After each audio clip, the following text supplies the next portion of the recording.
সংসদ ভৱনৰ বাহিৰত বিৰোধী সাংসদৰ প্ৰতিবাদ এছআইআৰৰ বিৰুদ্ধে প্ৰতিবাদী কাৰ্যসূচী বিৰোধী সাংসদসকলৰ সংসদত এছআইআৰ সন্দৰ্ভত আলোচনা বিচাৰি দাবী অব্যাহত বিৰোধীৰ আজি পুৱা শীতকালীন অধিৱেশনৰ কৰ্মসূচীৰ আৰম্ভণিতে প্ৰতিবাদী কাৰ্যসূচী গ্ৰহণ বিৰোধী সাংসদসকলৰ দৃশ্যাংশ আমি আপোনালোকক দেখুৱাইছো সংসদ ভৱনৰ বাহিৰত এনেদৰেই আজি প্ৰতিবাদ সাব্যস্ত কৰিলে বিৰোধী সাংসদসকলে এছআইআৰৰ সন্দৰ্ভত আলোচনা বিচাৰি এনেদৰেই प्रतिवादी कार्यसूची रूपायन करिले विरोधी सांसदসকলে Not just snooping on the telephones, it's overall they are turning this country into a dictatorship in every form. You ask me every day why parliament is not functioning. It's not functioning because they are refusing to talk about anything. So it's very easy to blame the opposition, but the fact is they are not allowing any discussion on anything, and that is not democracy. A healthy democracy demands discussion and everybody has different views. You hear them out. Priyanka ji, आपकी party ने क्या मांग करेगी? संचार साथी app को वापस लिया जाए,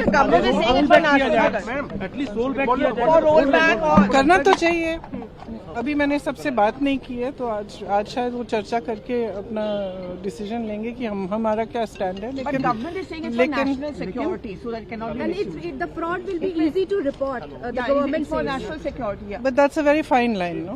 It's a very fine line between fraud is easy to report and we can see everything that every citizen of India is doing on their phone. So it's that's not how it should work.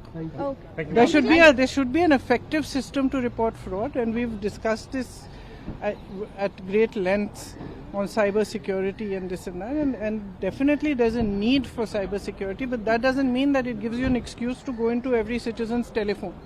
I don't think any citizen would be happy.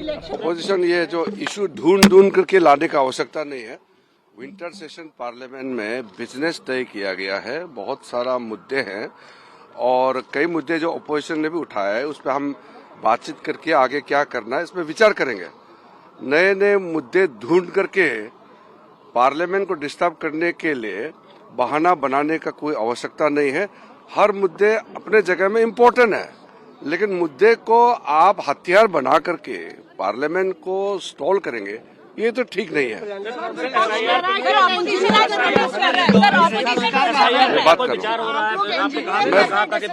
बात करेंगे। मैं आज मैं opposition प्रमुख नेताओं से बात करेंगे, आज बात करेंगे।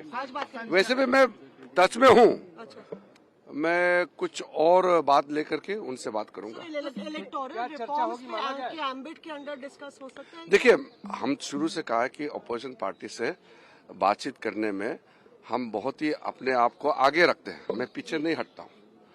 और पार्लियामेंट्री डेमोक्रेसी में एक दूसरे के बीच में आदान प्रदान होना चाहिए।